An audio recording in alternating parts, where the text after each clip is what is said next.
My mother tried to rip my engagement ring off my swollen finger at Christmas dinner and snarled, "You feminist beach, you've destroyed everything I taught you." When my fiancé begged her to stop, she screamed, "You destroyed my daughter. She was supposed to be pure." I didn't say a word. That was 8 months ago. This morning, she was begging to take back everything she did. My mom is the most backwards person I've ever met. Ever since me and my sister Elena were little, she would make us practice being perfect wives every single day. We had to walk around the house balancing books on our heads while carrying trays of food, and if we spilled even one drop, we'd have to scrub the entire kitchen mirror with a toothbrush. Our bedtime routine was literally practicing sentences like, "Whatever you think is best, honey," and "I'm sorry for speaking out of turn." And while I always felt gross doing it, Elena was mom's little housewife in training. By 15, she was ironing her boyfriend Derek's shirts every morning before school, and packing his lunches with little love notes that said stuff like, "I exist to make you happy." And instead of our mom being concerned that her teenage daughter was acting like a 1950s servant, she bought Elena a $300 KitchenAid mixer to award her. And even though I hated how my mom wanted me to act, I still wanted her validation. So I poured everything into school. I did extracurriculars, had a bunch of friends,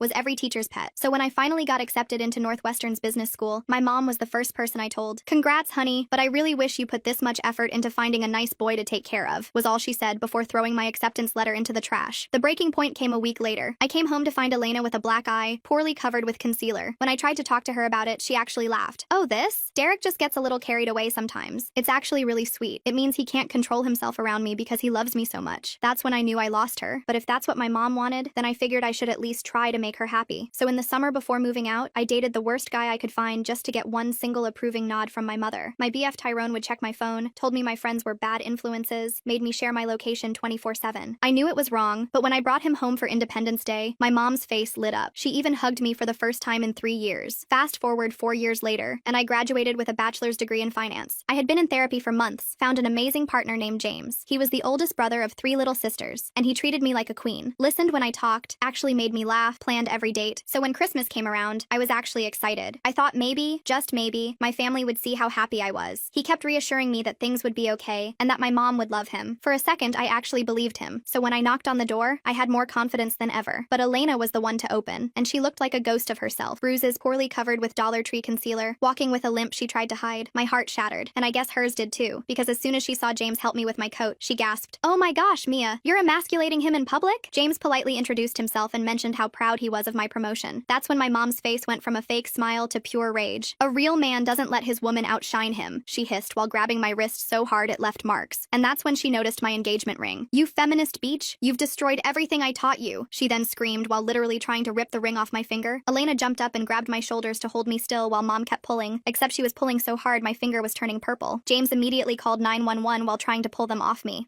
I figured by this point my parents would realize they were assaulting me, but no. My mom grabbed a kitchen knife and lunged at James. "You destroyed my daughter. She was supposed to be pure." Meanwhile, my finger felt like it was being torn off and I couldn't stop screaming. Luckily, the cops arrived fast, and by the time the paramedics checked me out, my finger was dislocated and deeply cut from the ring being forced off. By the time the substances wore off, I was furious. My mom kept calling me. James was telling me he's sorry for embarrassing me and asking me if I was sure I still liked him. But all the noise around me simply came in one ear out the other, because I was going to have a relationship with James, and I was going to make my family back off. And make my family back off I did. I blocked every single number. Mom, Elena, even distant relatives who might pass messages. James helped me change all my passwords and set up new email accounts. My hands shook as I deleted years of photos from my phone, but each deletion felt like cutting a rope that had been strangling me. The first week was quiet, too quiet. I threw myself into work, staying late at the office to avoid thinking about what happened. My finger still throbbed where the ring had been forced off, and James bought me a simple chain to wear it on until the swelling went down. My coworkers noticed the bandage, but I just said kitchen accident and changed the subject. Then Thursday morning, my boss McCatherine called me into her office. She had this weird expression, like she'd eaten something sour. "Mia, I received a concerning call about you yesterday. Your mother claims you stole family heirlooms worth thousands of dollars." My stomach dropped. I gripped the armrest of the chair until my knuckles went white. "That's not true. I haven't taken anything from them." She also mentioned you might be having some mental health challenges, said you've been acting erratically, that your boyfriend is controlling you. McCatherine leaned back in her chair, studying me. "Now, I've worked with you for 2 years. This doesn't sound like you, but I had to ask." I pulled out my phone with trembling fingers and showed her the police report from Christmas. Her eyes widened as she read about the assault, the dislocated finger, the knife. "I'm trying to get a restraining order. She's lying because I cut contact." McCatherine's face softened. "I'm sorry you're dealing with this. But Mia, she called 3 times yesterday. My assistant fielded 2 more calls this morning. If this continues, it could affect your promotion review." I left her office feeling sick. 3 years I'd worked for that promotion. 3 years of 60-hour weeks, perfect presentations, bringing in new clients, and my mother was trying to destroy it with a few phone calls. James was waiting in the parking lot with coffee and my favorite sandwich. He'd started doing that, showing up when he knew I'd need support. "How bad?" he asked as as I slumped into the passenger seat. She's calling my work, making up lies about theft and mental problems. I took a shaky sip of coffee. McCatherine believes me for now, but if this keeps up, we're filing harassment charges today, James said firmly. My sister Ashley works at a law firm. She can help us figure out the paperwork. Ashley turned out to be a godsend. She was the middle sister, sharp as a tack with wild curly hair and a no-nonsense attitude. She sat us down at her kitchen table that evening with a stack of forms and a recorder. Document everything. Every call, every contact attempt, every lie. We're building a paper trail. I spent hours writing out dates and incidents while Ashley organized everything into neat folders. James sat beside me, occasionally squeezing my shoulder when my hand cramped from writing. By the time we finished, we had 20 pages of documentation going back years. This is good, Ashley said, scanning through everything. Shows a clear pattern of escalation. We'll file first thing tomorrow. But my mother escalated faster than we could file paperwork. Saturday morning, I woke to pounding on our apartment door. Not knocking, pounding. James checked the peephole and immediately pulled me back into the bedroom. Stay here. It's the police. My heart hammered as he went to answer. I could hear muffled voices, then James saying loudly, "No, she's not being held against her will. This is harassment." I threw on clothes and walked out to find two officers in our living room. The older one looked tired, like he'd dealt with this too many times. "Ma'am, we received a report that you're being held hostage by your boyfriend. Your mother says he's abusing you." "She's lying." My voice came out steadier than I felt. "I have a police report from where she assaulted me on Christmas. She dislocated my finger trying to rip off my engagement ring." I showed them the report, the photos of my injured hand, the documentation Ashley helped us prepare. The officers exchanged looks. The younger one actually sighed. "Third wellness check this week that turned out to be family drama. Ma'am, you might want to consider a restraining order." "We're working on it," James said. After they left, I couldn't stop shaking. James made tea while I sat on the couch, wrapped in the blanket his grandmother had made. "She told our neighbors I'm abusing you." Mrs. Chen was watching through her peephole when the cops came. The next few days blurred together. More calls to my work, more police visits. My mother had apparently made friends with several neighbors, spinning tales about her poor daughter trapped by a controlling man. Mrs. Chen started avoiding me in the hallway. The guy from 3B asked James if everything was okay at home, with this look like he was ready to throw hands. Then Elena started calling. Not my number. She knew I'd blocked her. She called James's phone, leaving voicemails that he'd play for me with the volume low. "Mia, this is all your fault. Derek left me. He said our family is too much drama, that it makes him look bad. You ruined everything. If you just played along, none of this would have happened." Her voice sounded slurred in the messages, like she'd been drinking. "You think you're so much better than us with your fancy degree and your feminist boyfriend, but you're going to end up alone. Just like me. Derek was the only man who ever loved me, and you drove him away." I wanted to scream that Derek was an abuser, that she was better off without him, but what was the point? She'd made her choice long ago. The harassment charges were filed on a Tuesday. Ashley walked us through every step, making sure we had copies of everything. The clerk at the courthouse looked at our stack of evidence and whistled low. "This is thorough. Good job documenting." But filing charges just made my mother more creative. Thursday afternoon, McCatherine called me in again. This time, she looked genuinely concerned. "Mia, I need to tell you something. Your mother has been calling other departments. She told accounting you embezzle. She told HR you sell substances in the parking lot. She even called our biggest client claiming you've been stealing their data." I sank into the chair, feeling like the floor had dropped out. "I'm so sorry. I have harassment charges filed. I'm trying to stop her. I know. I've spoken to legal and they're aware of the situation. But Mia," she paused, choosing her words carefully. "The promotion committee meets next week. This kind of disruption, even though it's not your fault, it doesn't look good." I left work early, sitting in my car in the parking lot trying not to cry. 3 years of work, about to be destroyed because my mother couldn't accept that I wanted a different life. When I got home, James was on the phone with Ashley. His face was grim. "She started telling people in your hometown that you joined a cult. My mom just got a call from her hairdresser asking if it's true that I'm a cult leader who brainwashed you." I laughed, but it came out hysterical. "A cult? That's her explanation for me not wanting to be abused?" "Apparently feminism is the cult," Ashley said through speakerphone. "She's telling everyone you've been indoctrinated by radical feminists at college and James is your handler or something." The calls kept coming. The lies got wilder. My mother claimed I was on substances, that I was pregnant with another man's baby, that James was forcing me into prostitution. Each story was more outrageous than the last, but people listened. People always listened to a crying mother worried about her daughter. My promotion review was pushed back indefinitely. McCatherine tried to be supportive, but I could see the strain in her face every time my mother's calls disrupted the office. Security had to start screening calls. The receptionist began recognizing my mother's voice and hanging up immediately. Then came the wedding planning. James and I had decided on a simple courthouse ceremony. After everything with my family, a big wedding felt like inviting disaster. We picked a date 3 months out, filed the paperwork quietly, and told only his sisters and a few close friends. But somehow, my mother found out. I was at work when Ashley called, her voice tight with anger. "Mia, does your mother have a cousin who works at City Hall? Because someone just told her about your marriage license application." My blood ran cold. "Cousin Thon, he works in records." "Well, Cousin Thon just became an accessory to harassment. Your mother knows your wedding date, time, and location." James picked me up from work early. We drove straight to the courthouse to see if we could change the date, but the clerk shook her head. "You'd have to reapply, pay new fees, wait another 3 days, and if someone's already checking records, they'll just find the new date too." We sat in the courthouse lobby, trying to figure out options. Eloping to Vegas felt like running away. Having security at a courthouse wedding felt insane. But what choice did we have? "We stick to the plan," James said finally. "Let her show up. Let her make a scene. More evidence for the restraining order." But I knew my mother. A scene was exactly what she wanted. The weeks weeks leading up to the wedding were a special kind of hell. The police visits increased. My mother had perfected her concerned mother act, showing up at our apartment complex at all hours to tell anyone who'd listen that her daughter was in danger. The property manager started sending us warnings about disturbances. Elena's voicemails got nastier. You know Derek's brother Brandon is single? Mom thinks he'd be perfect for you. A real man who knows how to keep a woman in line, not like that pathetic excuse you're with. I played the message for Ashley during one of our legal prep sessions. She shook her head in disgust. Save everything. The judge needs to hear how they talk about you. Work became my only escape, but even that was tainted. I'd catch coworkers whispering, see the pitying looks when they thought I wasn't watching. My mother had called so many times that everyone knew my business. The drama girl with the crazy family. 2 weeks before the wedding, James's parents offered to let us stay with them, just until things calmed down. His mom, Catherine, said gently, "You both look exhausted." We packed essentials and moved into their guest room. It felt like hiding, but at least the police couldn't find us there for wellness checks. At least my mother couldn't pound on the door at 3 a.m., but she found other ways. My work email started getting flooded with responses to job applications I hadn't sent. Apparently, I'd applied to every adult entertainment venue in the city. The emails were explicit, asking about my experience and willingness to perform. It had to get involved to trace the source. The applications came from an IP address registered to your childhood home, the IT guy told me quietly. Might want to change all your passwords again. James helped me lock down everything. New passwords, two-factor authentication, security questions my mother couldn't guess. But the damage was done. People at work looked at me differently now, wondering what kind of person attracts this level of drama. A week before the wedding, Catherine called me in one last time. "Mia, I'm going to be straight with you. The promotion is off the table for now. Not because of your performance, but the board feels this situation has become too disruptive. Maybe next year, once things have calmed down." I nodded, not trusting myself to speak. 3 years of work, gone, because my mother couldn't accept that I didn't want to be abused. James held me that night while I cried angry tears into his chest. His sisters surrounded us, Ashley reviewing legal documents while the youngest, Victoria, made endless cups of tea. They'd become the family I'd always wanted, supportive and kind and normal. "We could postpone the wedding," James suggested gently. "Wait until the restraining order goes through." No, I wiped my eyes, feeling something harden inside me. She's taken my promotion. She's not taking this too. The morning of our wedding dawned gray and drizzly. Perfect weather for what was about to happen. Ashley had arranged for courthouse security to be on alert. James's parents and sisters would be our only guests, our witnesses to whatever chaos my mother had planned. We arrived early, going through security and finding our assigned courtroom. Every footstep echoed in the marble hallway. Every opening door made my heart race. But for 20 minutes, nothing happened. Just us and the people who actually loved us, waiting for our turn with the judge. Then the doors burst open. My mother stormed in wearing her best church dress, the one she saved for trying to impress people. Behind her was Elena, glassy-eyed and unsteady, and a man I'd never seen before who must have been Brandon. He looked like Derek, but softer, like someone had put Derek's face on a teddy bear. "Stop this blasphemy right now." My mother's voice echoed off the walls. "My daughter is clearly not in her right mind." Security moved immediately, but my mother was faster. She grabbed my arm, nails digging in through my sleeve. "Mia, baby, this isn't you. This man has poisoned your mind. Brandon here is willing to forgive everything, to take you back to the right path." Brandon stepped forward with this rehearsed smile. "Hi, Mia. Your mother's told me so much about you. I think we could be really happy together. I know how to handle a strong-willed woman." James moved between us, his voice deadly calm. "Let go of her. Now. You shut your mouth." My mother whirled on him. "You're not man enough for my daughter. You let her work. Let her think she's equal. Brandon knows a woman's place." Security finally reached us, pulling my mother back. She fought them, screaming about brainwashing and cults and feminism destroying families. Elena stood there swaying, occasionally adding slurred comments about real men and proper wives. "Ma'am, you need to leave," the security guard said firmly. "You're disrupting court proceedings." "I'll contest this marriage," my mother shrieked as they dragged her toward the door. "She's mentally incompetent. Feminism has poisoned her mind. This isn't legal." The doors closed on her threats, but we could still hear her screaming in the hallway. The judge, who'd watched the whole thing with raised eyebrows, cleared his throat. "Would you like a few minutes?" "No," I said, surprising myself with how steady my voice was. "We'd like to get married now." The ceremony was short and sweet. James's family cried happy tears while we exchanged rings, the same rings my mother had tried to destroy. When the judge pronounced us married, I felt something inside me finally break free. Not broken, but free. We were walking out, officially married, when Ashley's phone rang. She listened for a moment, then her face went pale. "That was my office. Your mother just submitted paperwork trying to get power of attorney over you. She's claiming you're mentally incompetent due to feminist indoctrination." I stopped in the middle of the courthouse lobby, feeling the weight of it all crash down. The harassment, the lost promotion, the constant attacks, and now this. My own mother trying to legally control me because I wouldn't submit to abuse. She listed Elena as a supporting witness. Ashley continued, "They're claiming you need intervention before you hurt yourself or others." James's hand found mine, solid and warm and real. His family surrounded us, protective and furious on my behalf. And in that moment, I made a decision. "Okay," I said, squaring my shoulders. "If she wants a legal fight, she'll get one. I'm done running. I'm done hiding. She wants to prove I'm crazy? Let her try." Ashley smiled, sharp and lawyer-like. "Good, because I've been documenting everything. Every call, every lie, every police visit. We're going to bury her in evidence." As we left the courthouse, officially married and ready for war, I thought about the girl I used to be, the one who practiced saying, "Whatever you think is best, honey," until the words felt like poison in her mouth. That girl was gone, replaced by someone someone who knew her worth. My mother had tried to break me. Instead, she'd helped forge me into someone stronger, someone who wouldn't apologize for existing. The war was just beginning, but for the first time, I was ready to fight. The next morning, Ashley had us in her office by 8 a.m. She'd pulled in favors to get an emergency consultation with her firm's senior partner, a woman named McCatherine, who specialized in family law and harassment cases. McCatherine reviewed our documentation with laser focus, occasionally making notes in the margins. Your mother's power of attorney filing is concerning but poorly executed, McCatherine said, tapping her pen against the desk. She's claiming mental incompetence based on ideological differences. No judge will take that seriously, but we need to respond aggressively. She outlined our strategy while I took notes with shaking hands. File counter documentation from my therapist. Gather character witnesses from work. Submit evidence of my academic achievements and professional success. Build an overwhelming case that I was not only competent, but thriving despite my family's interference. James squeezed my hand under the table. What about the harassment at her workplace? Can we use that? Absolutely. In fact, it strengthens our position. McCatherine pulled out more forms. We're going to file for an emergency restraining order based on the courthouse incident and workplace harassment. The power of attorney attempt shows escalation. We spent 3 hours in that office, signing documents and providing evidence. The retainer fee made me wince. There went half my savings for the honeymoon we'd planned. But what choice did I have? That afternoon, I returned to work to find McCatherine waiting by my desk. My stomach sank. Had my mother called again? Mia, we need to talk about yesterday, she said, but her expression was softer than I expected. It finished their investigation. Your mother sent those inappropriate job applications from her home computer. We're pressing charges for identity theft and cyber harassment. Relief flooded through me. Thank you. I'm so sorry about all of this disruption. Stop apologizing. McCatherine's voice was firm. You're being stalked and harassed. HR wants to implement new security protocols. Your mother and sister are banned from the premises. If they show up, security will call the police immediately. But my mother was always 2 steps ahead. 3 days later, I was presenting quarterly reports to our biggest client when the conference room door burst open. My mother stood there in her Sunday best, Elena beside her looking hollow-eyed and desperate. There she is! My mother's voice filled the room. My poor daughter who's been brainwashed by feminists. We're here to save you, honey. The clients, 2 older men in expensive suits, looked between us in shock. I stood frozen, my presentation remote slipping from my hand. Mia needs help, Elena added, her words slightly slurred. She's been poisoned against her family, against God's plan for women. Security arrived within minutes, but the damage was done. My mother managed to shout about my mental illness and dangerous lifestyle before being dragged out. Elena stumbled after her, crying about how I'd ruined her life. The clients left immediately. The contract worth $2 million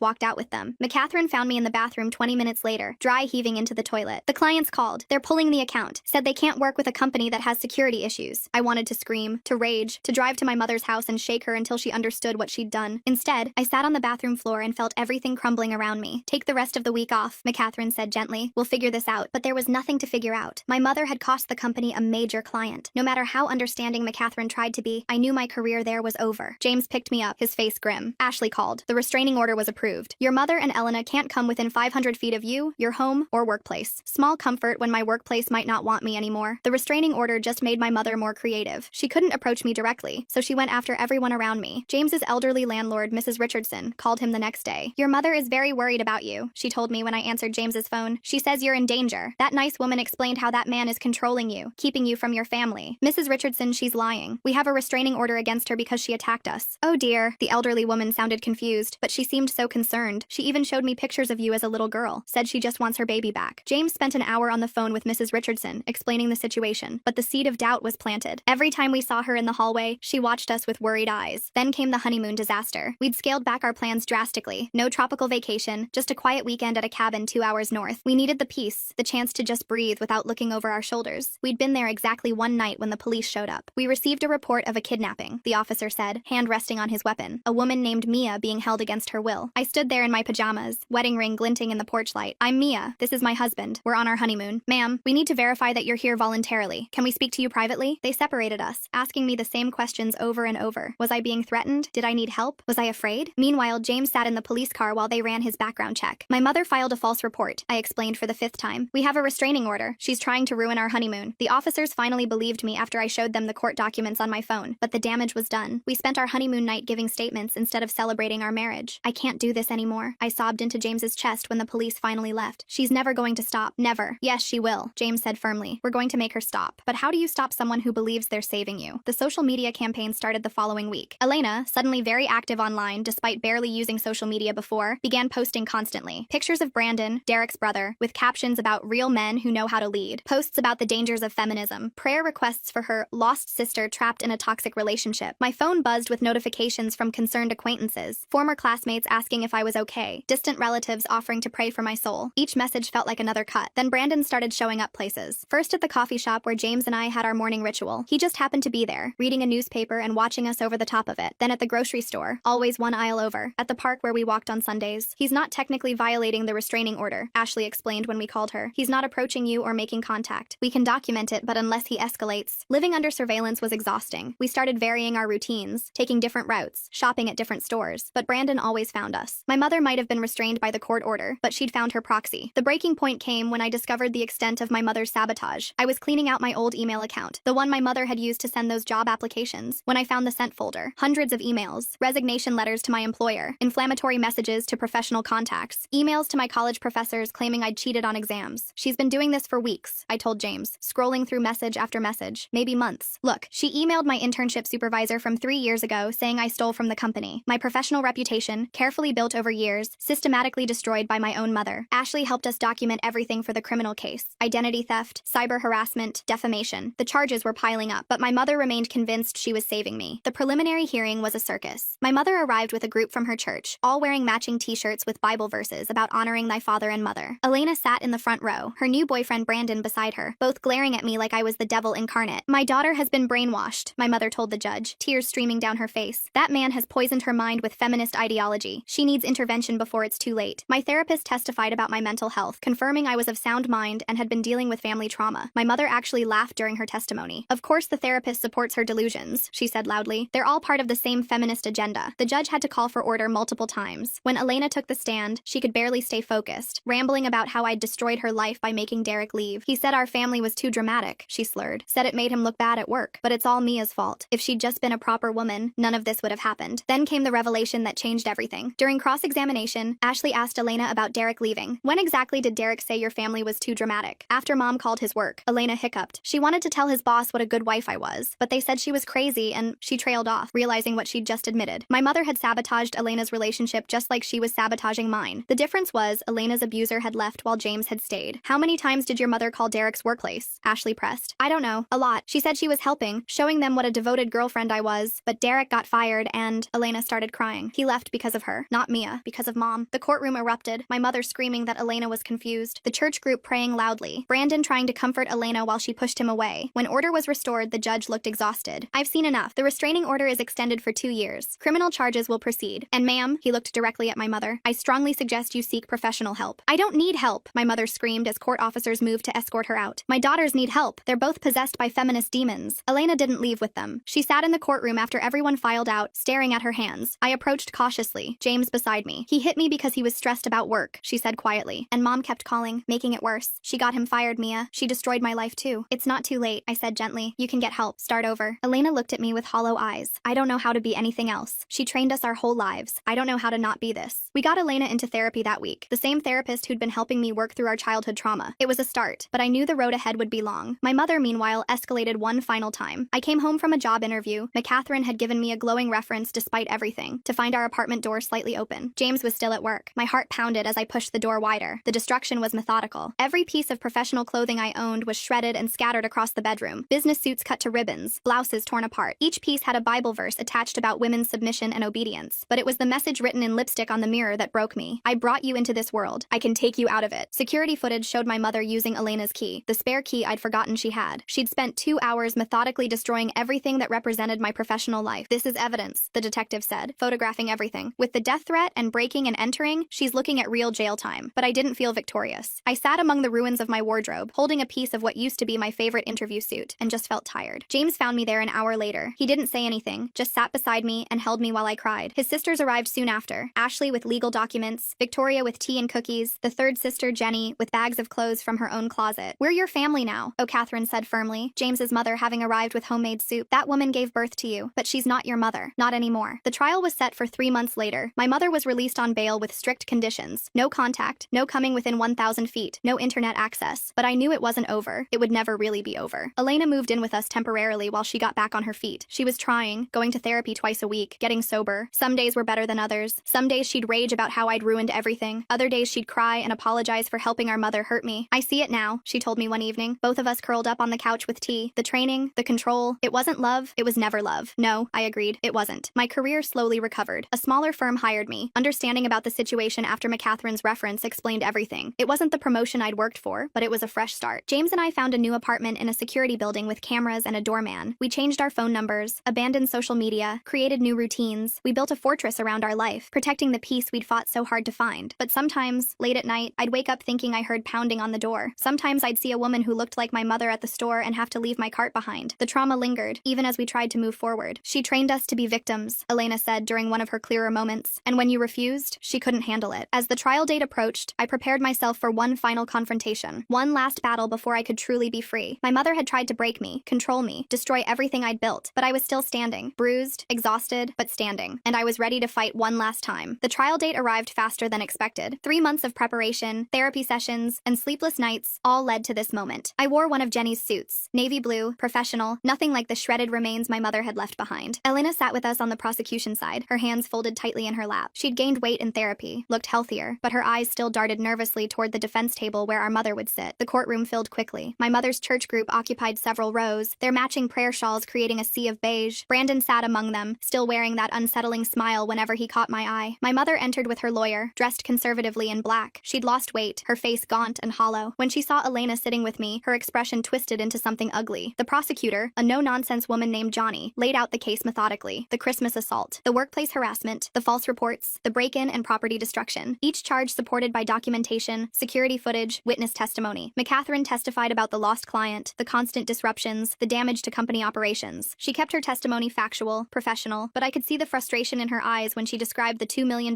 contract walking out the door. Mrs. Richardson took the stand next, explaining how my mother had approached her multiple times, crying about her kidnapped daughter. The elderly woman seemed confused by the whole situation, kept asking the judge if she'd done something wrong by listening. Then came the security footage from my apartment. The courtroom watched in silence as my mother methodically destroyed every piece of professional clothing I owned. The precision of it, the time she took attaching Bible verses to each ruined garment. When the camera caught her writing the death threat on the mirror, several jury members visibly recoiled. My mother's defense was exactly what I expected. Her lawyer painted her as a concerned parent, driven to extremes by worry for her daughter's safety. They brought character witnesses from her church, each testifying about what a devoted mother she'd always been. She just loves her daughters so much, one woman testified. Sometimes that love makes people do desperate things. But the prosecution had Elena. My sister took the stand on day 2, wearing a simple dress that covered the fading bruises on her arms. She spoke quietly at first, describing our childhood training. The books balanced on our heads, the practiced phrases of submission, the way our mother rewarded compliance and punished independence. She called Derek's workplace 17 times, Elena said, her voice growing stronger. I counted later, went through his phone records. 17 times telling his boss what a good girlfriend I was, how I ironed his shirts and packed his lunches. They fired him for the disruption. The defense attorney tried to shake her testimony, suggesting she was confused, manipulated by me, but Elena held firm. My mother didn't save me from Derek. She drove him away with her interference, just like she's trying to destroy Mia's life. The only difference is Mia found someone strong enough to stay. My mother couldn't contain herself. She stood up, pointing at Elena. You ungrateful child. I gave you everything. I taught you how to be a proper woman. The judge called for order, threatened contempt charges, but the damage was done. The jury had seen the real woman behind the concerned mother mask. I testified last. Johnny walked me through everything chronologically, letting the evidence speak for itself. When we reached the part about the destroyed wardrobe, she had me identify pieces of clothing from the evidence photos. This was my interview suit, I said, holding up a photo of navy fabric cut to ribbons. I wore it to every important meeting for 3 years. And this? Johnny held up another photo. My Northwestern graduation dress. My mother didn't attend the ceremony, but I kept the dress anyway. The defense's cross-examination focused on my radical feminist beliefs and how I'd abandoned family values. They tried to paint me as an ungrateful daughter who'd chosen career over family. Isn't it true you refused to date men your mother approved of? The defense attorney asked. My mother approved of men who controlled and monitored me. So yes, I refused. And you chose to pursue a career instead of starting a family? I chose to pursue both. I have a career and a loving marriage. They're not mutually exclusive. The jury deliberated for 6 hours. Elena and I waited in a small room with James and Ashley, drinking terrible courthouse coffee and jumping every time the door opened. My mother's church group held a prayer circle in the hallway until security made them move to the lobby. When the verdict came, I gripped James's hand so tight I probably cut off circulation. Guilty on all counts. Criminal harassment, cyber harassment, identity theft, breaking and entering, property destruction over $5,000, making criminal threats. My mother's face went white. She turned to stare at me as the judge read the sentences. 2 years for the combined harassment charges, 18 months for breaking and entering, 1 year for property destruction, 3 years for the death threat, to be served concurrently, with possibility of parole after 18 months. Additionally, the judge continued, the defendant is ordered to pay full restitution for damaged property and lost wages. The existing restraining order will be extended for 10 years upon release. They led my mother away in handcuffs. She didn't scream or cry, just stared at me with hollow eyes. The church group filtered out slowly, some crying, others muttering about injustice. Brandon lingered, approaching despite Ashley stepping protectively closer. This isn't over, he said quietly. Your mother was trying to save save you. Someone needs to continue her work. That sounds like a threat, Ashley said, already pulling out her phone. Would you like to repeat it for the police? He backed away, hands raised, that creepy smile finally faltering. The next few weeks felt surreal. My mother was actually gone, locked away where she couldn't reach me. No more wellness checks, no more workplace calls, no more looking over my shoulder. Elena struggled with guilt. Some days she'd blame herself for testifying. Other days she'd rage about the years of manipulation. Her therapist increased sessions to 3 times a week. I don't know who I am without her voice in my head, she told me one evening. Every decision I make, I hear her telling me I'm doing it wrong. Work gradually returned to normal. The whispers stopped. The pitying looks faded. McCatherine even mentioned that next year's promotion cycle looked promising, though we both knew it would take time to fully rebuild. James's family enveloped us completely. Sunday dinners at his parents' house became our new routine. His sisters included Elena in everything, teaching her that family could mean support instead of control. 6 months into my mother's sentence, I got a letter. The prison return address made my hands shake. James offered to read it first, but I needed to do it myself. It was exactly what I expected. No apology, no acknowledgement of wrongdoing, just Bible verses about honoring thy mother and warnings about my eternal soul. She'd found religion in prison, she wrote. She was praying for my salvation. I burned it in the sink, watching the edges curl and blacken. Elena watched from the doorway. Did you read it? Yeah. And? Same old mom, still trying to save my soul. Elena laughed, but it sounded hollow. At least she's consistent. The first anniversary of the trial passed quietly. Elena had moved into her own apartment by then, a small studio she decorated with plants and photos of us. She'd started taking community college classes, thinking maybe about becoming a counselor herself. I want to help other women like us, she explained, the ones who don't know they're being abused because it looks like love. Brandon eventually stopped his surveillance after Ashley filed harassment charges. He found another woman to handle, according to Elena's sources. We hoped she'd escape faster than Elena had. My career slowly rebuilt. The promotion came through eventually. Not the one I'd originally wanted, but good enough. I learned to stop apologizing for the chaos my family had brought to the workplace. McCatherine became something of a mentor, sharing her own stories of difficult family members. The difference, she told me once, is that you stood up to yours. Not everyone has that courage. James and I renewed our vows on our second anniversary. A proper ceremony this time, with his family and our chosen friends. Elena was my maid of honor, still fragile but standing tall beside me. No disruptions, no drama, just love and support and normal family joy. My mother served 18 months before parole. We learned about it through official channels. The victim notification system worked exactly as designed. She'd been released to a halfway house 2 states away, part of her parole conditions. The restraining order meant she couldn't return to our city for 10 years. Elena panicked when we got the notification. Old patterns die hard, and part of her still expected our mother to show up immediately. But days passed, then weeks, then months. No contact, no violations, just blessed silence. Maybe prison actually changed her, Elena said hopefully one day. I doubted it. More likely she'd found new people to control, new daughters to save. But that wasn't my problem anymore. The last I heard, through distant relatives who still sent occasional updates, she'd joined a new church in her halfway house city. She told everyone there about her 2 daughters who'd been led astray by feminism, how she'd tried to save them and been persecuted for it, how she prayed every day for their return to righteousness. Let her pray. Let her tell her stories to anyone who'd listen. She couldn't hurt us anymore. My parents called CPS on me for raising their kids since I was 13, claiming I overstepped boundaries and stole their chance to parent. When I begged them to think of Jamie and Katie, Mom smiled and said, "This doesn't end until one of us gives up. I've got nothing left to lose." I just stared at her. That was 6 months ago. Yesterday, she got her test results back, started shaking, and hasn't stopped. My little brother Jamie's first word wasn't mama or dada. It was my name, Theo. That should tell you everything you need to know about my childhood. While other kids my age were stressing about prom dates, I stressed about packing school lunches and checking my siblings' homework. But I wouldn't have it any other way, because seeing Jamie and my sister Katie smile automatically made every sacrifice worth it. Plus, our parents had more important things to do. Mom discovered her passion for multi-level marketing schemes and wine clubs when Jamie was still in diapers. She'd lock herself in the home office making vision boards while Jamie cried in his crib. Dad found his escape through work trips with his secretary Rebecca, who seemed to accompany him on every single one. But honestly, I preferred it that way, because it forced me to do things I wouldn't have done otherwise. Every time my parents forgot a parent-teacher conference or Katie's dance recital, I got to be there instead. I got to be the reason their faces lit up. I opened a savings account the day I turned 16 and deposited every dollar from my part-time job, knowing we'd need it when Mom inevitably drained the grocery budget on another failed business venture. And for a while, our system worked perfectly. I'd wake up at 5:30 to pack lunches and check homework while our parents slept off their hangovers. The kids never went hungry, never missed an assignment, never felt unloved, and to me, that was all that mattered. But at Jamie's high school graduation, something insane happened. Me and my family all attended together. Mom even wore something other than yoga pants, and Dad left his phone in his pocket for a full 10 minutes. They sat in the front row like they'd earned those seats, posting photos with captions about their brilliant son. When he walked across the stage, tears were streaming down my face. I felt like I was watching my own child grow up, and 5,000 name calls later, it was finally time to leave. Or so I thought, because that's when Jamie got up on stage to give a speech. "This speech isn't about me," he started. "It's about the person who made sure I'd be standing here today. He found me in the crowd crowd, and we locked eyes. I wiped my tears away out of embarrassment. When I was 6, I broke my arm falling off the monkey bars. The person who rushed me to the hospital was my brother Theo, who was only 13 and had to convince the nurses he was old enough to sign the paperwork. The auditorium fell silent. Even the rustling of programs stopped. Most kids learn to ride bikes with their parents. I learned in an empty parking lot at 6 a.m. because Theo worked nights to buy me that bike, and early morning was the only time he had free. Mom's phone slipped from her hand and clattered on the floor. Dad's jaw was clenched so tight I could see the muscle twitching. "So, Mom and Dad," Jamie said in a gentle, light-hearted tone, "thank you for giving me the best role model I could ask for." He raised his diploma toward me. "This is yours as much as mine, Theo. Actually, it's more yours, because while you were raising us, you gave up your own chance at being a kid." Whispers rippled through the crowd. Our extended family members were turning to stare at my parents. Aunt Helen's mouth had fallen open. Uncle Robert was shaking his head slowly, connecting dots from years of missed family gatherings. The applause started slowly, then built to thunder. After the ceremony, our relatives swarmed us, not our parents, just us. Grandma grabbed my face in her weathered hands, sobbing apologies for not realizing sooner. "We thought you were just being a helpful big brother," she wept. My parents fled before the reception ended, their carefully maintained image shattered beyond repair. But they weren't done with me. 48 hours later, I was helping Katie practice for her dance recital when the doorbell rang. 2 women in pink suits stood on my porch, CPS badges glinting in the afternoon sun. My blood turned to ice water. They pushed past me like I wasn't even there, documenting everything with phones and notepads. The medication chart I'd created to track Jamie's ADHD prescriptions became evidence of unauthorized medical decisions. The birthday calendar with everyone's doctor's appointments was assuming parental authority without legal standing. Even the fully stocked refrigerator was somehow twisted into overcompensation for neglect. And suddenly, everything made sense. Because as they made calls about emergency placement orders, the woman said, "Yes, the biological parents called in the report. They're willing to resume full custody immediately." Katie clutched my leg as the CPS workers photographed her artwork on the refrigerator. Her tiny fingers dug into my jeans while she whispered something I couldn't quite hear. The taller worker bent down, her phone camera clicking rapidly. The woman straightened up and typed something into her tablet. I watched her fingers move across the screen, documenting Katie's behavior as potential coaching by sibling. My stomach churned as I realized they were twisting everything, even a scared child seeking comfort. Through the window, I spotted Dad's Mercedes pulling into the driveway. He stepped out wearing a charcoal suit I'd never seen before, his phone pressed to his ear. Mom emerged from the passenger side, already typing on her phone. Within seconds, her Facebook post appeared on my feed notification, "Fighting for my babies against false accusations. Prayer warriors needed." I glanced at the post while the CPS workers continued their inspection. Mom had tagged 37 people and somehow managed to misspell Jamie's middle name as Michael instead of Michael, the same middle name she'd given him after her father. Dad strode through the front door without knocking, his voice carrying the authority of someone who'd been practicing. He rattled off something about parental rights and due process while pulling documents from his briefcase. The CPS workers barely glanced up from their tablets. I tried explaining the medication chart to the shorter worker, pointing out how I'd color-coded Jamie's ADHD medications to prevent missed doses. My hands shook as I showed her the backup alarms I'd set on my phone. She asked for power of attorney documents. The words caught in my throat. We'd never thought to get any. Why would we? I'd been handling everything since I was 13. Grandma's car screeched into the driveway next. She burst through the door, demanding to take the children immediately. Her face was flushed, and she kept pressing her hand to her chest. Then she swayed slightly, reaching for the wall. She needed her diabetes medication. I knew the signs. Her blood sugar was dropping fast. The medication was in her purse, but she'd need food too. I glanced between her and the filing cabinet where I kept years of documentation. Every second I spent helping her was a second Mom could use to manipulate the situation. I chose Grandma. I grabbed her medication from her purse and rushed to the kitchen for orange juice and crackers. Behind me, I heard Mom's voice, syrupy sweet, promising Katie a puppy if she came to live with Mommy and Daddy. She mentioned a pink bedroom, all Katie's own. Katie's small voice carried across the room. "But where will Theo sleep?" Mom's pause lasted a hit too long before she launched into descriptions of a princess bed and toys. I steadied Grandma in the kitchen chair, watching her color return to normal while precious minutes ticked by. By the time I returned to the living room, our parents had spread out across the neighborhood like a virus. Dad stood on the front lawn with our elderly neighbor, Mrs. Chen, handing her a Starbucks cup while shaking his head sadly. Mom had cornered the Johnsons by their mailbox, her hands gesturing wildly as she painted her picture of a troubled oldest child who'd overstepped boundaries. My phone buzzed simultaneously with 3 different crises. Jamie's school needed his permission slip for tomorrow's field trip. Our landlord wanted to know why the rent was 2 days late. The CPS workers demanded documentation of my employment history and financial records, all within the span of 10 minutes. I chose the rent first. Racing to my laptop, I transferred money from the emergency fund I'd built over years of part-time jobs. The late fee would eat into our grocery budget, but keeping a roof over our heads took priority. As I hit submit on the payment, I noticed the bank teller processing it was Cheryl from Mom's MLM downline, the same woman who'd been pushing essential oils at last month's PTA meeting. The emergency lawyer consultation would cost $300, money I'd earmarked for Jamie's SAT prep courses. I booked it anyway, knowing the CPS workers would document this financial juggling as instability. Every choice felt like stepping deeper into quicksand. Dad's composure cracked when Katie ran past him to grab her stuffed elephant, calling him Mr. Tyler instead of Dad. His face went pale, then red. His hands trembled as he pressed them against his temples. The panic attack looked genuine, because it was. Even the CPS workers paused their documentation to watch him hyperventilate into a paper bag Mom produced from her purse. Later, while Dad recovered on the couch with Mom rubbing his back, Jamie pulled me aside in the hallway. His eyes were red-rimmed but defensive. He told me Dad had apologized for missing all his baseball games, that he was trying now, that people deserved second chances. I bit my tongue until it bled, tasting copper while Jamie defended the man who'd chosen business trips over birthday parties, but I couldn't destroy Jamie's hope, not yet. The CPS workers requested medical records for both kids. I retrieved the thick folder from my filing cabinet, the one I'd maintained since taking over their care. As I flipped through it, a faded emergency room report from Katie's third birthday caught my eye. She'd fallen off her bike, needed stitches. The signature line showed my name as the guardian who'd brought her in, proof that I'd been parenting since I was 15. I photocopied it quickly, adding it to my growing stack of evidence. The timestamp showed 2:47 a.m. I remembered that night. Mom passed out in her wine-stained bathrobe. Dad in Houston for a conference. Me, holding Katie's hand while she got 4 stitches in her chin, singing her favorite song to keep her calm. That evening, after the CPS workers finally left with their tablets full of twisted documentation, I realized Katie's comfort blanket was still at our parents' house, the one she'd slept with every night since birth. She was already anxious, picking at her fingernails the way she did when stressed. I waited until dark, then crept across the property line. The fence was only 4 feet high. I'd climbed it dozens of times, retrieving balls and toys over the years, but as I swung my leg over the top, a motion sensor triggered. The Ring doorbell camera swiveled toward me, its blue light blinking steadily, recording everything. The next morning brought fresh chaos. Jamie's teacher called, explaining she needed his academic records from previous years to process his college applications. Records that required parental authorization, Mom's authorization specifically, as the parent listed on all school forms. I begged Mom to sign the release forms. She smiled, said she'd be happy to help once this misunderstanding was resolved, once I admitted I'd overstepped, once I stopped fighting the family reunification. Aunt Helen arrived that afternoon with coffee and concerned eyes. She sat me down at the kitchen table, the same spot where I'd helped Jamie with multiplication tables for years. Her words felt rehearsed as she reminded me how I'd acted when Grandpa died, how I'd refused help, tried to handle everything alone. I was 8 when Grandpa died. Our parents were in Vegas, unreachable. I'd made sandwiches for Jamie and Katie, kept them calm, told them stories until Grandma could fly in from Florida, but Aunt Helen's version painted me as controlling, unable to accept support, just like now. Mom's Facebook campaign gained momentum hourly. Her post about healing our family collected 147 likes and dozens of supportive comments. When I tried responding with facts, explaining the years of neglect, my comment was screenshot and reported for harassment. Facebook suspended my account within hours. The lawyer I'd consulted sent a formal letter to my parents' attorney. Their response came swiftly. My daily texts checking on Jamie and Katie were being documented as a harassment campaign against a family trying to reunify. Every concerned message became evidence of my inability to respect boundaries. Dad still controlled the kids' health insurance through his employer. When Jamie's ADH medication ran low, I called in the refill only to have it denied. Dad's insurance wouldn't approve it without his explicit consent. He texted me his terms: stop this nonsense, admit I'd overreached, and he'd approve the medication. Jamie's prescription would expire in 3 days. I spent 6 hours at the pharmacy trying to navigate insurance overrides and prior authorizations. Exhaustion pulled at my eyelids. When I jerked awake, crying from a stress dream, still in the pharmacy waiting area, the pharmacist exchanged worried glances with her colleague. I saw her type something into the computer, a note about potential substance abuse, probably. Sarah had been my best friend since middle school. She'd watched me raise Jamie and Katie, brought groceries when money was tight, held me while I cried from exhaustion. But when she met me for coffee, her hands wrapped around her mug like a shield. Her husband had concerns. If I continued this fight, if I kept challenging parents' rights, they couldn't let me babysit their kids anymore. The liability was too high, the association too risky. She cried as she said it, but she said it anyway. The neighborhood whispers started subtly, conversations that stopped when I walked by, eyes that followed me to the mailbox. Then someone sent me a screenshot from our local Facebook group. Anyone else worried about the Theo situation? The post had 89 comments. Neighbors discussing my mental state, my fitness as a caregiver, whether someone should do something. Mom claimed she'd attended Jamie's science fair 2 months ago. She posted photos as proof, her arm around Jamie in the gymnasium. But the timestamp was wrong. The photos were from the previous year's fair, the same week she'd posted Vegas trip photos, cocktails by the pool, while Jamie presented his project on renewable energy to empty chairs. My coworker Brad mentioned needing help with his taxes. Mom had offered to help through her new financial consulting business. She'd explained how he could write off off his entire home office, maybe even his car. Classic MLM tax fraud disguised as expertise. When I proved Mom had lied about the science fair, showing the date discrepancy, it revealed an uncomfortable truth. I'd missed it too, working a double shift to cover Katie's dance costumes. Jamie's quiet voice cut through my vindication. At least you told me why you couldn't come. Small victories felt hollow. Jamie's teacher agreed to write a support letter for our case. I celebrated with a glass of wine that evening, the first alcohol I'd had in months. Through the kitchen window, I saw my neighbor's phone camera pointed at me. By morning, there would be documentation of my drinking problem. Mom's final text that week was short but clear. This doesn't end until one of us gives up. I've got nothing left to lose. She was wrong about having nothing to lose, but she was right about one thing. This wouldn't end until someone gave up, and I'd raised 2 kids from diapers to diplomas. I'd survived on 3 hours of sleep and ramen noodles. I'd given up my childhood so they could have theirs. I didn't know how to give up. The following week, Dad showed up at Katie's dance studio with someone new. My co-worker, Melissa, walked through the door holding his hand, wearing a sundress that matched Katie's leotard. She crouched down to Katie's level and pulled out a worn copy of Junie B. Jones from her purse. Katie's eyes lit up as Melissa flipped to a dog-eared page and began discussing their favorite parts. I watched from the parent viewing area as Melissa braided Katie's hair before class, using the exact technique I'd taught Katie last year. Dad stood behind them, recording everything on his phone. The other parents glanced between us, clearly aware of the custody situation from neighborhood gossip. After class, Katie ran to me first, then hesitated when she saw Dad waiting. Melissa handed her a new Junie B. Jones book, still in its wrapper. Katie clutched it to her chest, looking between all 3 adults with confusion clouding her features. That night, I found myself scrolling through old text messages, searching for anything that might help my case. Instead, I discovered conversations I'd forgotten about. 3 years ago, I'd told Mom I'd handle bedtime so she could rest. She thanked me profusely. Now her lawyer would argue I'd systematically excluded her from parenting duties. My phone buzzed with a notification from an unknown number. Someone had forwarded me a screenshot from a group chat I wasn't part of. My old text to a friend from sophomore year filled the screen. Sometimes I wish I could just be a normal teenager. The message was dated 2 weeks after I'd started working nights to pay for Jamie's therapy. Below it, someone had added commentary about my resentment toward my siblings. The preliminary custody hearing arrived faster than expected. Katie sat in the judge's chambers for her interview while we waited outside. When she emerged, her face was red and puffy. The court advocate whispered something to the judge, who made notes on her legal pad. Later, the transcript revealed Katie's innocent words twisted into weapons. She'd mentioned how I used to lock the door when Mommy tried to come in at night. She didn't understand she was describing the nights Mom stumbled home hammered, demanding to see the kids at 2 a.m. Katie just remembered me saying Mommy was sick and needed to sleep. My lawyer requested old baby monitor footage from our home security system. What we found made my chest tight. Frame after frame showed teenage me rocking Jamie to sleep, changing diapers, preparing bottles. In the background, the sounds of our parents' parties filtered through the walls. Laughter, music, clinking glasses. The timestamp showed 1:47 a.m. on a school night. The family court mediator reviewed the footage with a furrowed brow. She made notes about parentification and role reversal. Then she turned to me and explained how my parents' neglect had forced me into an inappropriate role. But instead of holding them accountable, she focused on how I'd perpetuated the dynamic by not seeking intervention sooner. I remembered Mom's Amazon password from years of ordering school supplies. Late one night, I logged into her account and downloaded 5 years of order history. The evidence was damning. Wine subscriptions, bar accessories, and party supplies dominated the purchases. During the same period, diaper orders were sparse and formula purchases non-existent. The browser's autofill revealed more than I'd expected. As I typed wine, the suggestions appeared. Wine bottle opener bulk, wine stain remover, wine storage cabinet. Meanwhile, searches for baby formula or diapers yielded nothing. Dad's LinkedIn profile painted a different picture than his court testimony. His work history showed gaps during crucial moments in our lives. Jamie's hospitalization for pneumonia aligned with a conference in Denver. Katie's first day of kindergarten matched a client meeting in Seattle, but the conference had been virtual and the client meeting rescheduled. He'd simply chosen not to be there. I compiled everything into a folder, cross-referencing dates with family photos. The pattern was undeniable. Every milestone, every emergency, every important moment, our parents were absent. But their social media showed a different story. Carefully curated posts about family time, using photos I'd taken, cropped to exclude me. My old therapist received a subpoena to testify about our sessions from when I was 16. I'd seen her through a school program after a teacher noticed me falling asleep in class. The court would have access to everything I'd told her about feeling like a parent, about the pressure, about wishing I could just be a kid. During a strategy meeting, my lawyer explained the harsh reality. The court might view my actions as enabling our parents' neglect rather than protecting my siblings. By stepping up, I'd allowed them to step back without consequences. The logic made me want to scream. I attempted to record a conversation with Mom at a coffee shop, hoping she'd admit to the neglect. My phone sat face down on the table, recording app running, but Mom spotted the slight glow from the screen. She smiled sadly and shook her head, then spoke loudly about how I was always watching, always recording, always trying to make them look bad. The next school pickup was torture. I sat in my car across the street, watching the clock tick past 3:15. School policy required children to be released only to authorized guardians. At 3:27, Mom's car finally pulled up. She waved at the other parents like nothing was wrong, like she hadn't kept Katie waiting, anxious and alone. Jamie's teacher pulled me aside after school one day. She'd been one of our strongest supporters, willing to testify about the years of parent-teacher conferences I'd attended alone. But her expression was grim. She explained that administration had warned her about getting involved. She had 3 kids of her own. She couldn't risk her job. She squeezed my hand and walked away. The small gestures hurt the most. Mom started wearing the same perfume our grandmother used to wear. She'd found Grandma's old coffee mug, the one with painted flowers, and used it during supervised visits. She even sat in Grandma's spot at the kitchen table, unconsciously mimicking her mannerisms. Our parents' lawyer sent a settlement offer. They'd agree to supervised visits for me if I dropped all neglect allegations and publicly admitted to overstepping boundaries. The document included a prepared statement about how I'd misunderstood their different parenting style and needed help accepting my role as a sibling, not a parent. I tore the letter into pieces, then carefully taped it back together. Evidence of their manipulation. Evidence that they knew exactly what they'd done. The security footage I'd remembered from the pharmacy visit turned out to be from a different location entirely. But when I pulled the correct footage, it showed something even more damning. Mom purchasing wine and lottery tickets while Jamie waited in the car with a 102-degree fever. The timestamp matched the pediatrician's records of his delayed treatment. Katie's art teacher discovered something during class cleanup. Hidden beneath construction paper in Katie's cubby were dozens of drawings. Pictures of our real life. Me making breakfast. Me helping with homework. Me tucking her in. And in the corner of each drawing, 2 small figures labeled Mommy and Daddy. Always separate. Always distracted. Always holding wine glasses or phones. The revelation about Mom's prescription fraud came accidentally. While reviewing the medication charts that CPS had photographed, I noticed discrepancies in the prescription numbers. Cross-referencing with pharmacy records revealed that Mom had been forging prescriptions for pain medication, using the kids' names. The evidence of me controlling medications was actually evidence of her addiction. Grandma faced an impossible choice. Supporting me meant risking her relationship with her daughter and access to her grandchildren. I found her crying in her kitchen, holding Jamie's baby photo. She explained she couldn't lose them again, not after already losing so much. She'd support our parents publicly, but slipped me a key to her filing cabinet before I left. Inside the cabinet, I found years of correspondence between Grandma and various family members, all expressing concern about our parents. Letters from Aunt Helen worried about Mom's drinking. Emails from Uncle Robert questioning Dad's priorities. A Christmas card from our late grandfather with a handwritten note. Those children need you. Don't wait too long. I started playing Mom's game. My social media posts shifted from defensive to hopeful. I wrote about praying for healing and hoping for reconciliation. Meanwhile, I screenshot everything, documented every interaction, and built my case methodically. I learned to smile while gathering evidence. The encounter with Rebecca happened by chance. I was grabbing coffee when she walked in, talking loudly on her phone about weekend plans. I approached casually, making small talk about the weather. She relaxed, not realizing I was photographing her car through the window. Jamie's baseball schedule was taped to her dashboard, next to a parking pass for Dad's office building. Our shared iCloud account became a goldmine. Years of photos our parents had forgotten about. Mom passed out on the couch while toddler Katie played unsupervised. Dad's business trips with Rebecca, complete with romantic dinner photos. Jamie's first day of school with only me in the pictures. I downloaded everything before they thought to revoke my access. The custody battle became more complicated when Jamie's biological father emerged from prison. Mom had never told us the truth about Dad not being Jamie's biological father. Now this stranger wanted visitation rights, turning our 2-way battle into a 3-way war. The court had to consider his claims while evaluating ours. Fighting on multiple fronts meant making sacrifices. Katie's emergency therapy appointment conflicted with a crucial court deadline. I chose the legal filing, knowing it would be marked as a missed appointment in her medical records. Another piece of evidence that I wasn't the perfect guardian I claimed to be. The financial strain reached a breaking point. My emergency fund, built over years of sacrifice, emptied into lawyer fees. Meanwhile, Mom used Dad's life insurance payout, money that should have gone to our education, to hire a prestigious family law firm. The imbalance felt like drowning in slow motion. The confrontation at Jamie's favorite pizza place started small. I was treating him to dinner when our parents walked in with their lawyer, voices raised. Other customers stared. The teenage staff looked terrified as Dad slammed his hand on the counter. The manager banned all of us, and Jamie lost his safe space because adults couldn't control themselves. Losing my job felt inevitable. The court dates, the drama, the constant phone calls, it all became too much for my employer. They called it a mutual decision, but I knew better. The worst part was my replacement, Melissa. She redecorated my desk the same day, hanging photos of her and Dad like she'd already won. Some nights I slept in my car outside the kids' school. I told myself I was keeping watch, making sure they were safe, but really, I had nowhere else to go. My apartment felt empty without their voices. Meanwhile, our parents renovated Katie's room into a game room, erasing her presence like she'd never lived there. Uncle Robert found me in the parking lot one morning. His face was haggard, aged by family drama. He begged me to let it go, told me I was calling Mom with stress. He didn't mention the years of stress I'd endured. He didn't mention how Mom's choices had nearly culled her children through neglect. My investigation into our parents' past revealed a cascade of damage. Jamie's teacher faced suspension for failing to report suspected abuse, even though she'd tried to help in her own way. Her daughter asked why Mommy cried at dinner. Her husband filed for separation, citing the stress of our family's drama. Another life destroyed by our war. I kept going anyway. I documented every lie, every manipulation, every failure. Even when Sarah met me in the Walmart parking lot to ask if I was sure our parents hadn't changed. Even when I couldn't answer immediately, doubt creeping in like poison. Even when the evidence showed I'd failed too. The discovery of Jamie's essay hit hard. His teacher provided it as part of the court documentation. What Makes Me Sad was the title. In careful handwriting, he described feeling invisible, wishing someone would notice him just for him, not for his grades or behavior. I'd never seen it. I'd been too busy making sure he had lunch money to notice his heart was breaking. Our parents' lawyer filed an emergency motion to advance the trial date. They knew my lawyer had a long-planned vacation to Bermuda. They'd researched his schedule, planned their attack accordingly. Legal warfare at its finest, using procedure as a weapon. Reading Mom's old journals revealed the painful truth. She'd wanted to be a good mother. The entries from Jamie's first year showed genuine love and intention, but addiction crept in slowly, then all at once. The schemes and wine became easier than facing her failures. In her mind, I hadn't helped. I'd stolen her chance to try again. Dad's anger made more sense viewed through the lens of guilt. Every accusation he hurled at me was really meant for himself. I was an easier target than his own reflection. Admitting I'd raised his children meant admitting he'd failed them. His rage was self-preservation disguised as righteousness. The betrayal of Jamie's trust felt like swallowing glass. His therapy notes contained admissions about feeling torn between loyalty to me and longing for our parents. To prove neglect, I had to reveal his private thoughts to the court. Another casualty of war, the sacred trust between siblings. I became someone I didn't recognize. Screenshot everything. Trust no one. Every interaction was potential evidence. Every kindness might be manipulation. The old Theo, who'd helped without question and loved without condition, died in that courtroom. What emerged was a survivor who knew sometimes you had to be cruel to be kind. Getting Katie's teacher to testify required leverage I didn't want to use. I knew about her husband's DUI, the one he'd hidden from his employer. The implication hung between us during our conversation. She agreed to testify, hatred burning in her eyes. Another bridge burned for the greater good. The temporary visitation victory felt hollow. I watched from my car as Dad taught Jamie to throw a football in the park. Both of them wore sunglasses, but I could see their shoulders shaking. They were crying, trying to build a relationship on the ruins of 13 years of absence. It should have felt like winning. It felt like watching everyone lose. Our parents' counterclaim gained traction with each passing week. Their lawyer painted a picture of a disturbed young adult with a savior complex who needed therapy, not custody. They weren't bad parents. They were victims of an overzealous child who couldn't let go. The narrative was clean, simple, believable. Everything came down to Dr. Patterson's evaluation. The court-appointed psychologist would interview all parties and make recommendations. Our entire future rested in the hands of a stranger who would spend a few hours trying to understand 13 years of complex family dynamics. The past haunted every interaction. Mom's dealer's child approached me at the grocery store, asking why I didn't visit anymore. I'd babysat him for free when his mom needed help, back when I believed kindness didn't need repayment. Now his mother had leverage, knowledge of our family's dysfunction that could hurt my case. My former boss offered my job back with conditions. Put the family drama behind me. Focus on work. Pretend none of this was happening. The offer expired in 48 hours, just long enough to feel like a lifeline, but not long enough to see how the custody battle would end. The judge's words during a preliminary hearing chilled me. Love wasn't enough for custody. The court needed evidence of stability, proper boundaries, and the best interests of the children. All the nights I'd stayed up with sick kids, all the sacrifices I'd made, they were just emotions. The court dealt in facts. Mom's estranged sister emerged from years of silence. She owed me for helping with her rehab costs when no one else would. Her repayment came in the form of family history, documentation of Mom's patterns going back decades. She wouldn't testify in person, couldn't face her sister in court, but the papers she provided painted a damning picture. The documents revealed Mom's calculated choices. She'd known Dad was absent, but stayed for the house and insurance. She'd chosen financial security over her children's emotional well-being. Every wine bottle was a decision. Every missed recital was a priority revealed. Generational trauma stared back from the pages. Mom's father had been an alcoholic who'd chosen bottles over babies. She'd sworn to be different, then repeated every pattern. The cycle of addiction and neglect stretched back generations, and she'd known exactly how it felt to be abandoned. She'd done it anyway. Finding Mom's journal felt like discovering a roadmap to her soul. Hidden in Grandma's filing cabinet, the entries from 10 years ago were raw and honest. She admitted to letting me handle everything because it was easier. She recognized her failures even as she committed them. The self-awareness made it worse, not better. Her fear and self-hatred leaked from every page. She knew she was failing flailing but couldn't stop. The wine numbed the shame, which created more shame, which required more wine. In her twisted logic, I hadn't saved the children. I'd enabled her destruction by preventing consequences. The realization hit me during a sleepless night. Mom had chosen addiction over her children just like her father had chosen it over her. She knew the pain intimately, had lived it, had sworn to break the cycle. Instead, she'd perfected it, refined it, made it socially acceptable with wine clubs and MLM schemes. I committed to breaking the pattern regardless of personal cost, even if it meant losing Jamie and Katie to the system, even if it meant destroying every relationship I had. The cycle had to end with me. Dad's deposition finally provided concrete evidence of willful neglect. He claimed to have attended a conference in Chicago during Jamie's hospitalization, but the conference had been canceled due to weather. He'd gone anyway, spending 3 days with Rebecca while his son struggled to breathe in a hospital bed. I presented the evidence without satisfaction. Watching Dad realize he'd been caught brought no joy. His shoulders slumped as his lawyer whispered urgently in his ear. I kept my voice steady, professional. This wasn't about revenge. It was about safety. The pattern became undeniable as testimonies aligned. Teachers, doctors, neighbors, all painted the same picture. 2 absent parents and 1 overwhelmed teenager trying to hold a family together. The evidence was overwhelming, but I felt no victory, just exhaustion. Dr. Patterson's evaluation loomed like a storm cloud. Both sides prepared their presentations, gathering evidence to support their positions. Everything we'd built over weeks of legal battles would filter through one person's professional opinion. The final preparation felt like preparing for war. Lawyers strategized, evidence was organized, witnesses were prepped. But underneath all the legal maneuvering was a simple truth. 3 children needed safety and stability. Everything else was just noise. The battle had transformed us all. Mom's hands shook from withdrawal. Dad had gained 30 pounds from stress. I'd lost enough hair that Katie had asked if I...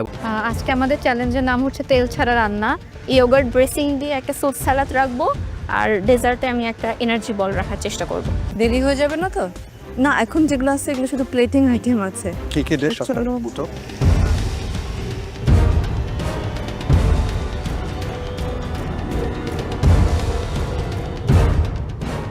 আজকে আমাদের চ্যালেঞ্জের নাম তেল ছাড়া রান্না আমরা জানি যে রান্নার একটা মেইন ইনগ্রেডিয়েন্টস হলো তেল আর তেল ছাড়া রান্না করা বেশ ডিফিকাল্ট আমি একটা টিবেটিয়ান স্যুপ করছি ডাম্পলিং স্যুপ আর আমি একটা ইয়োগার্ট ড্রেসিং দিয়ে একটা ফ্রুট সালাদ রাখবো আর ডেজার্টে আমি একটা এনার্জি বল রাখার চেষ্টা করব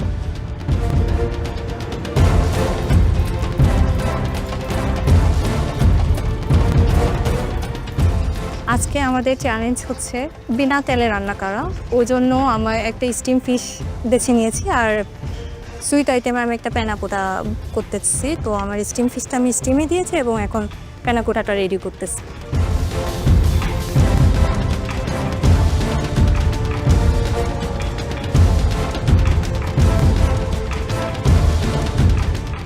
আজকে আমাদের চ্যালেঞ্জ তেল ছাড়া রান্না টেরিয়াকি চিকেন পোক বোল রান্না করব অ্যান্ড তার সাথে আমি একটা নাটি ডেট নাটি স্মুদি সার্ভ করব ডেজার্ট হিসেবে আজকে আমাদের চ্যালেঞ্জের নাম হচ্ছে তেল ছাড়া রান্না আমি ব্ল্যাক স্কার্প পাওয়ার কারণে কিছু সুবিধা পেয়েছি তবে যেমন ওভেনে বেকিং করা তো বেকিং আমি সবসময় করে থাকি তো আমি চিন্তা করলাম যে আমি আমার কমফোর্ট জোন থেকে বের হয়ে আর কি সেই জন্য আমি চুলাতেই কাজ করছি আর আমি বানাচ্ছি হচ্ছে গিয়ে beef momos and apple blossom টি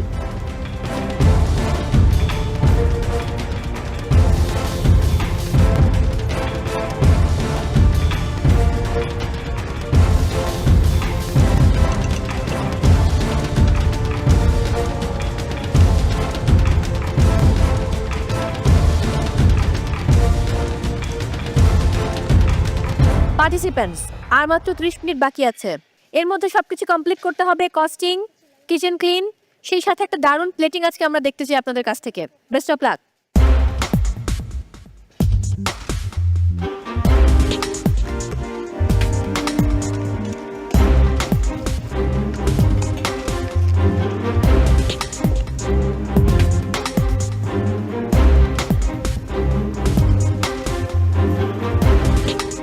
কুমোর সব কাজ শেষ না প্লেটিং করব ভেজিটেবল একটা আছে একটু সেদ্ধ করব ওটা দিয়ে প্লেটিং করব মাঝখানে কস্টিং করছেন দেরি হয়ে যাবে না তো না এখন যেগুলো আছে এগুলো শুধু প্লেটিং আইটেম আছে কি কি ডিশ আপনার বুটো টমখা গং 4 সুইট চিকেন ট্রাই করছি 4 সুইট সাথে বক চই ভেজিটেবল দিচ্ছি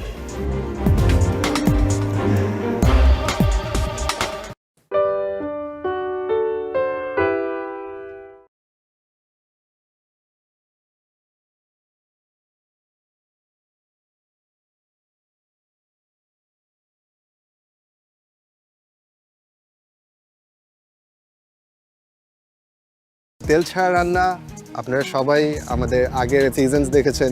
it's a very common episode যেটা আমরা করি। এটাকে আপনাদের জন্য আরেকটু ডিফিকাল্ট করতে চাই আমি। আজকে তেল ছাড়া রান্নাতে বেকিংও থাকবে না।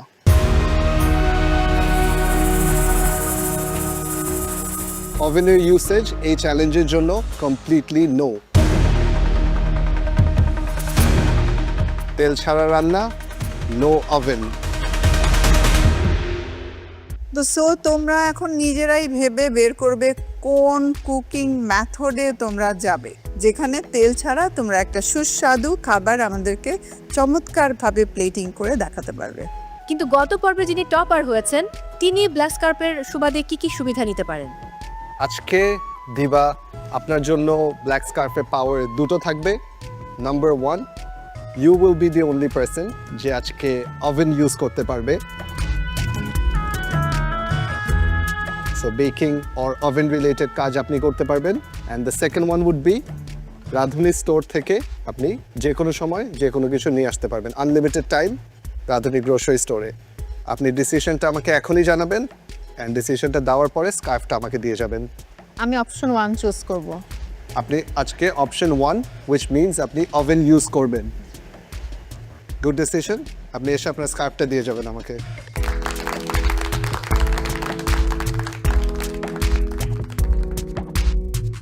Thank you, good luck. Thank you দিবা।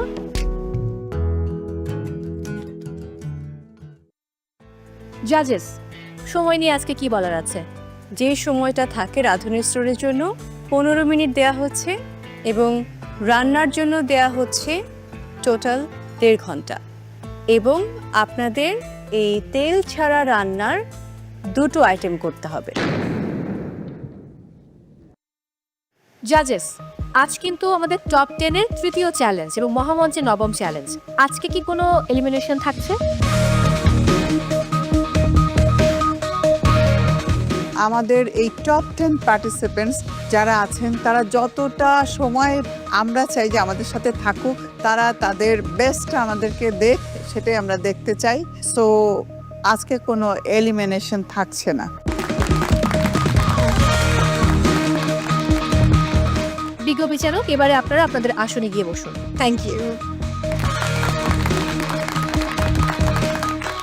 মেন্টরস, আপনারাও বসবেন। টপ 10 পার্টিসিপেন্টস, আপনাদের জন্য রাঁধুনি স্টোরের সময় শুরু হচ্ছে এখন।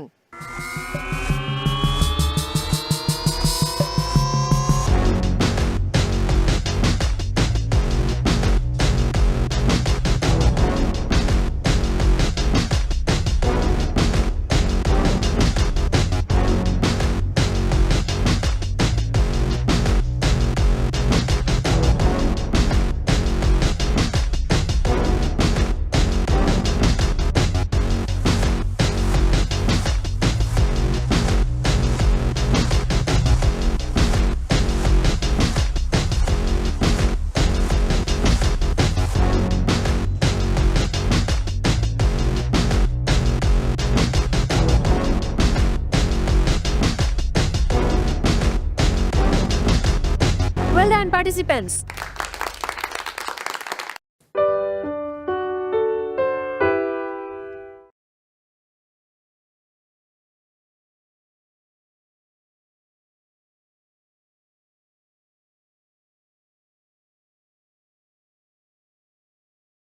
কয়টা রেসিপি করেছিলাম। একটা হচ্ছে আমি নাগা পেরি পেরি চিকেন করছি, আর হচ্ছে ভাত হাজারি মরিচ দিয়ে হচ্ছে কিমা পরোটা করছি, আর শিমলা মরিচ দিয়ে হচ্ছে আমি একটা ডেজার্ট করব। শিমলা মরিচের ডেজার্ট? হ্যাঁ, আমি একটু মুখে দিয়ে দেখেছি এটা ঝাল কম, যে কারণে আমি তখন চিন্তা করেছি যে এটা ডেজার্ট করব। এই জন্য আমি আলাদা করে একটা পুর করে নিয়েছি, নাটস নিয়েছি, খেজুর নিয়েছি, আর ঘিয়ে একটু গুঁড়া দুধ দিয়ে এটাকে একটা পুর রেডি করে নিয়েছি। Very nice, good luck. Hello, recipe কটা ডান করেছেন? একটা ওভেনে, একটা হয়ে গিয়েছে, আরেকটা আমি জাস্ট ফ্রাই করবো, বেক করবো। Chocolate dessert? হ্যাঁ, আমি একটা চকলেট কেক করেছি হাটহাজারি মরিচ দিয়ে। হাটহাজারি মরিচ দিয়ে চকলেট ডেজার্ট? দিবা, এটার সাথে আর কি যাচ্ছে? চকলেটের একটা ক্রিম যাবো কে দেখেছো ভিতরে সুইটনেসটা একটু কম দিয়েছি আর এখানে সাথে যেন ব্যালেন্স হয়ে যায়। Good luck.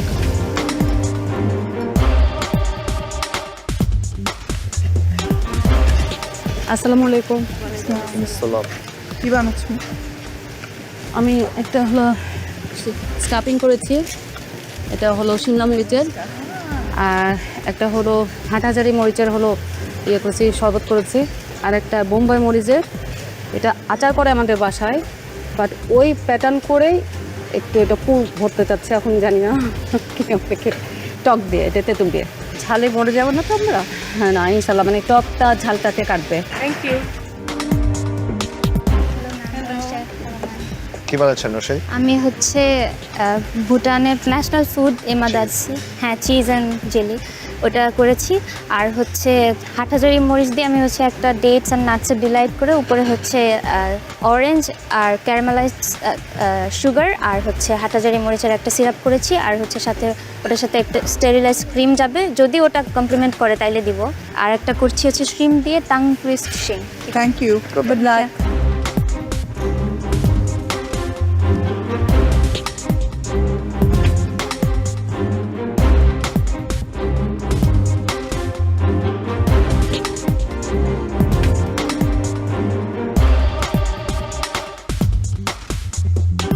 পার্টিসিপেন্টস, আর মাত্র 10 মিনিট বাকি আছে। এই 10 মিনিটের মধ্যে আপনাদের রান্না শেষ করতে হবে এবং প্লেটিং ডান করতে হবে।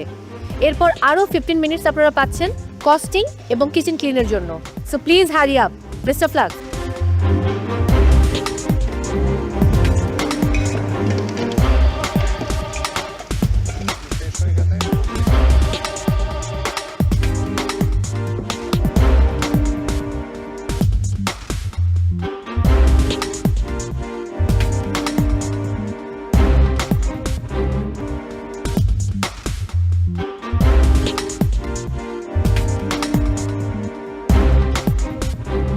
পার্টিসিপেন্টস, আমাদের বিজ্ঞ বিচারকেরা যেমনটা নির্দেশনা দিয়েছিলেন যে রান্না শেষ হবার পর আপনারা এক্সট্রা 15 মিনিট সময় পাবেন, যে সময়টায় কস্টিং এবং কিচেন ক্লিন করতে হবে। সো সেই 15 মিনিট শুরু হচ্ছে এখন।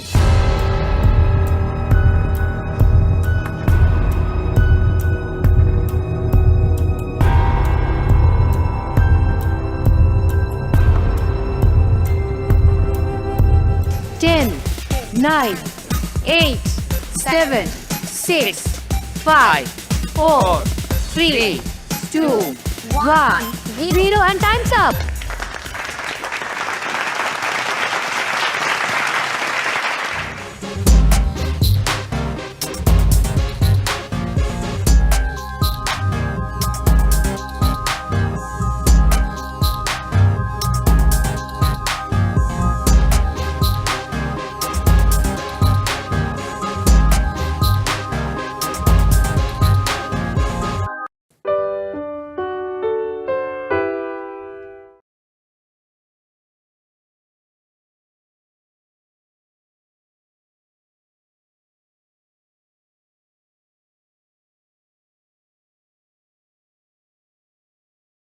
তেল ছাড়া রান্নায় আপনি স্যালমন ফিশটাই কেন চুজ করেছেন? মৌসুমী, এটা তো আপনি বলছেন এটা দই পুডিং, রাইট?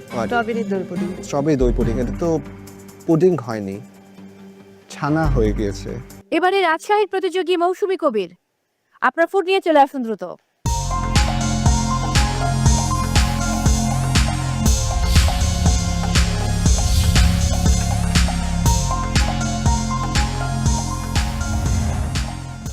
আজকে আমি বানিয়েছি স্টিম স্যামন ফিশ, আর ডেজার্টে বানিয়েছি দই পুডিং, স্ট্রবেরি দই পুডিং।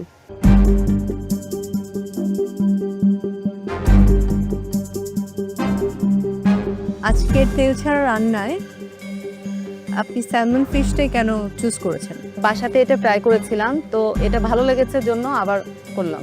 স্যালমন ফিশের অ্যাকচুয়ালি আমার কাছে মনে হয় যে ফিশটার যে কালার, এই কালারটার জন্য একটা অ্যাপিটাইট আসে, কালারটা দেখতে আমার ইচ্ছে করে। স্যালমন ফিশের যে একটা কালার, সেটা কুক হোক অথবা র হোক, এটার কালারটা দেখতেই ভালো লাগে।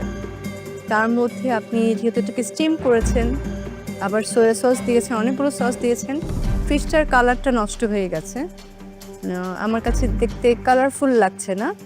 বাকি আপনার যে বেকড ইয়োগার্ট করেছেন এটা খেতে ভালো লাগছে, এটা দারুণ, থ্যাংক ইউ। স্যামন ফিশ আমার খুব ফেভারিট একটা ফিশ, ভালোই লেগেছে। তবে এখানে সয়া সস দেওয়া হয়েছে, যে ফিশ সস না ফিশ সস শুধু সয়া সস, তারপর আর ভালো ছিল, আর এটা ভালো। Thank you, good price. Salmon ফিশটার ব্রথটা আই লাইকড ইট, আমার কাছে ভালো লেগেছে, বাট স্যামনটা ওয়ে ওভার কুকড। এটা আপনি যে স্টিমিং করেছেন এটাকে আরও অনেক আগে নামিয়ে ফেলা উচিত ছিল, কুকটা অনেক বেশি হয়ে গেছে, সো এই জন্য এটা ফ্লেকি হয়ে গিয়েছে। কামিং টু দিস মৌসুমি, এটা তো আপনি বলছেন এটা দই পুডিং, রাইট? স্ট্রবেরি দই পুডিং। স্ট্রবেরি দই পুডিং, এটা তো পুডিং হয়নি, ছানা হয়ে গিয়েছে। আপনার কস্টিং ঠিক আছে, নেক্সট টাইম আরও বেটার ডিশ নিয়ে। Thank you. Thank you Mousumi কবি।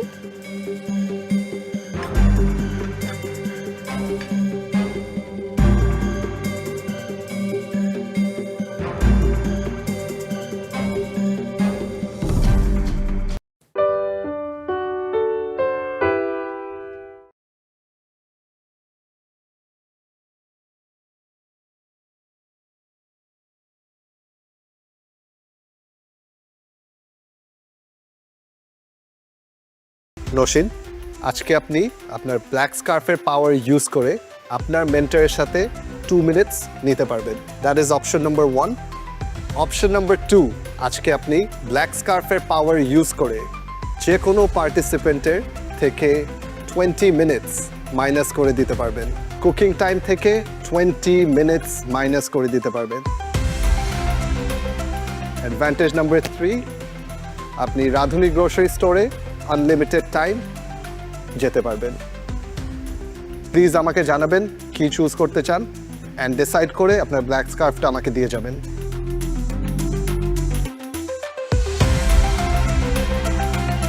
আমি অপশন 1 নিতে চাই, মেন্টরের সাথে ডিসকাস করতে চাই। Top 10 elimination day, Nosheen, is this the right decision নাকি is this the safe decision? বাকি যে দুইটা আমার অপশন আছে তার মধ্যে গ্রোসারি স্টোরে আমি একবার গেলে আমি সব নিয়ে আসতে পারবো, এতটুকু আমি জানি। অ্যান্ড আমি চাই না কাউকে বিপদে ফেলতে, কারণ এখানে অলরেডি এটা খুবই টাফ একটা কম্পিটিশন। সো কেউ ভালো করবে, কেউ খারাপ করবে। সো আমি আবার নতুন করে আরেকজনকে বিপদে ফেলবো, এটা আমি চাই না। আমি নিজে ওটা ফেস করেছি, সো আমি ওটা করবো না। দারুণ নওশিন, খুব ভালো সিদ্ধান্ত। আজকে খুবই কঠিন চ্যালেঞ্জ, সেই জায়গায় সবার মেন্টরস টাইম আউটটা অফ করে দেওয়াটা একটু বেশি কঠিন হয়ে গেল না? আমাদের টপ 10 পার্টিসিপেন্টস যেহেতু তাদের গত 3টি পর্বে আমাদের মেন্টরস টাইম আউট পেয়েছে, তাই এবারে বাক্স রহস্য চ্যালেঞ্জে থাকছে না মেন্টরস টাইম আউট। কিন্তু আবার কিন্তু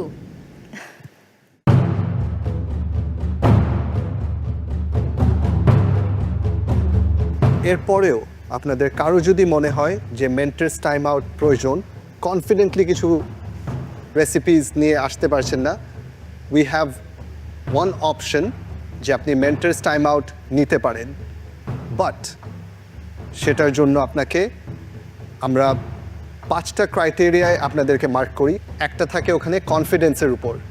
যেহেতু আপনি কনফিডেন্ট না, নিজে পারবেন না করতে, মেন্টরস টাইম আউট আপনার লাগবে, সেই কনফিডেন্টের আউট অফ 10 আপনার মার্ক 0 হয়ে যাবে। 4টা ক্রাইটেরিয়াতে আমরা স্টিল মার্ক করব, সো আপনার মার্কিংটা কনফিডেন্সে থাকবে না, 0 থাকবে। পার্টিসিপেন্টস কেউ কি চান মেন্টরস টাইম আউট নিতে? এনিওয়ান? আচ্ছা, কেউ নিচ্ছেন না। নওশিন মুবাশিরা, আপনি আসুন, আপনার ব্ল্যাক স্কার্ফটা আমাদের শেফের হাতে জমা দিয়ে যাবেন।